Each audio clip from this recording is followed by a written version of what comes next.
To start, consider just how much fuel an aircraft requires. On long-distance routes, commercial planes burn through thousands of gallons during a single trip. Take the Boeing 747, for instance.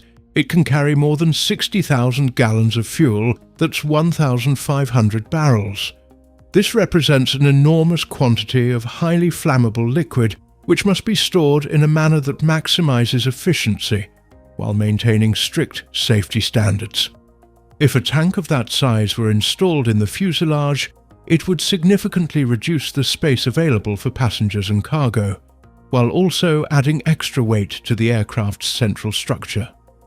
By storing fuel in the wings instead, engineers can use the available space more efficiently and keep the fuselage free for people, luggage, and critical onboard systems. Another important factor is balance and how the aircraft's weight is distributed. For safe flight, airplanes must keep their center of gravity within a stable range. If all the fuel were concentrated in a single large tank in the fuselage, its gradual use during the flight could cause significant shifts in balance, potentially making the aircraft harder to control. By placing fuel in the wings, the weight is spread more evenly across the structure. This setup allows changes in weight to occur smoothly and symmetrically as fuel is burned. Storing fuel in the wings therefore helps maintain stability and reduces the need for continuous adjustments by the pilots. Keeping fuel in the wings also provides a benefit known as bending relief. You can picture a wing like a long beam extending outward from the fuselage. During flight, lift forces push the wings upward, while the weight of the aircraft pulls downward through the body. This creates significant stress at the wing root, the point where the wing connects to the fuselage.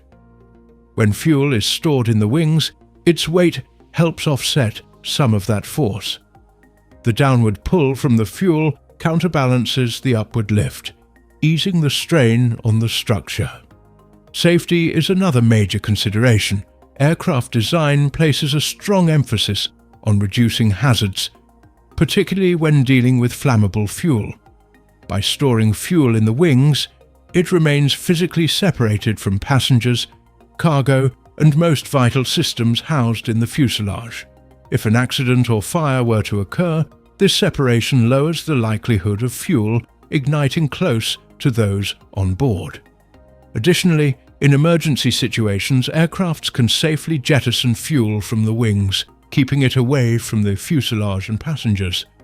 In addition, most airplanes have their engines mounted beneath the wings, right next to the fuel tanks. This arrangement allows for shorter fuel lines and fewer pumping components, which decreases the risk of leaks and makes the system more straightforward and dependable. And because the tanks are positioned above the engines, fuel can continue to flow by gravity in the event of pump failure. Then there is the most important reason: aircraft wings are typically already built with hollow sections and internal supports that provide both strength and an efficient shape for flights. Engineers take advantage of this unused internal space by incorporating fuel storage directly into the wings without altering their outer profile. These built-in tanks, often referred to as wet wings, because the sealed wing structure itself holds the fuel, makes smart use of the available volume that's already there. Click the video on your screen right now, and I'll explain another everyday mystery you've wondered about your whole life, but never thought to look up.